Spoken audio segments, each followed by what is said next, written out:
باندې ناست معزز علما اکرام، سیاسي مشران، سپین ږیري ځوانان،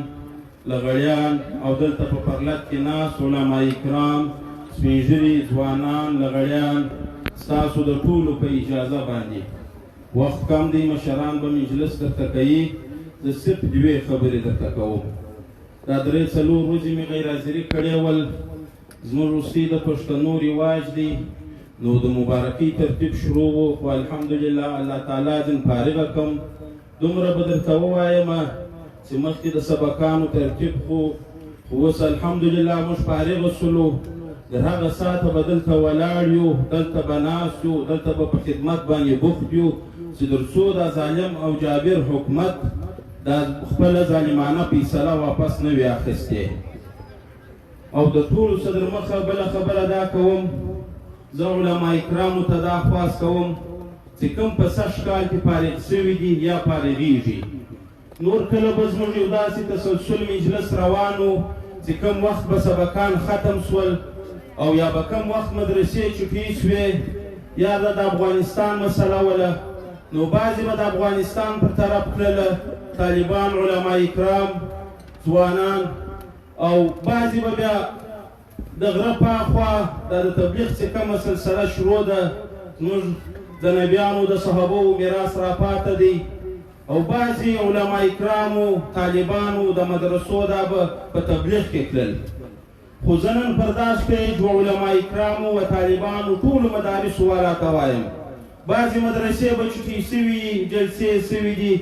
بعضې مدرسې پاته دي، امتحانونه یې پاته دي، چټۍ به سي. خو زه به ټولو ته په درنښت دا خواست کوم چې نن دغه ستړې زموږ پر وطن راغلې ده، دا ستړې صرف او صرف نه د لغړي ده، نه د تجار ده، نه د خان ده، نه د ملک ده، نه د عالم ده. دا ستړې چې نن زموږ پر وطن راغلې ده، په دې کې هر انسان خوار دی، غریب دی، مجبوره دی. که دلته لغړی دی هم د دا شي سره مخامخ دی، که خان دی، که تجار دی، که ملا دی هم د دا شي سره مخامخ دی. موږ خو نن الحمدلله علما سو، په راروان وخت کې به مدرسې مدارس به وي چې د نبي علیه السلام د وختو سره د مدرسو میراث موږ ته راپاته دی، تر ننه پورې چې دا روان دی. دا صرف موږ دا نه وایو چې دا زموږ د علماو د طالبانو برکت دی چې دا سیستم موږ روان کړی دی. په دې کې به موږ دا ووایو چې زیاته ونډه د عوامو ده، زیاته ونډه د تجارانو ده، چې په کومه مدرسه کې طالبان د شپې و د ورځې استادان اوسېږي، تی د مدرسو تاریخ وګوري چې څومره خرچې کېږي، دا خرچې څوک کوي. په ښار کې به صرف 15 علما یي چې تجارتونو کاروبارونه به یي، خو د نورو د هیڅ چا دا نشته. دا مدرسې، دا مسجدونه، دا د اسلام کلې، دا مرکزونه، دا ټوله د دا تجارانو، د خانانو، د ملکانو د دې په پیسو، د دې په زکات او په خیرات چلیږي. نو نن زه هغه علماو و طالبانو ته دا وایم چې تر نن ورځې پورې دوی موږ راوساتلو، د قرآن شریفو د قاعدې سره ونیسي، حتی در بخاري پورې چې نن موږ علما سو،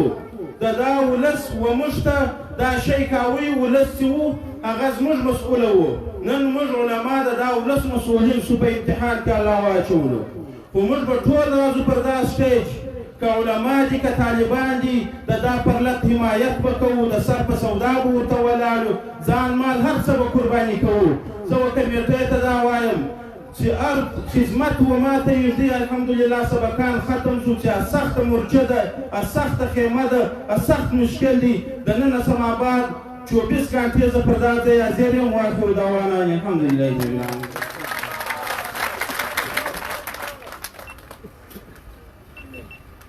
زه اوس خواست کوم حاجي عبدالعلیم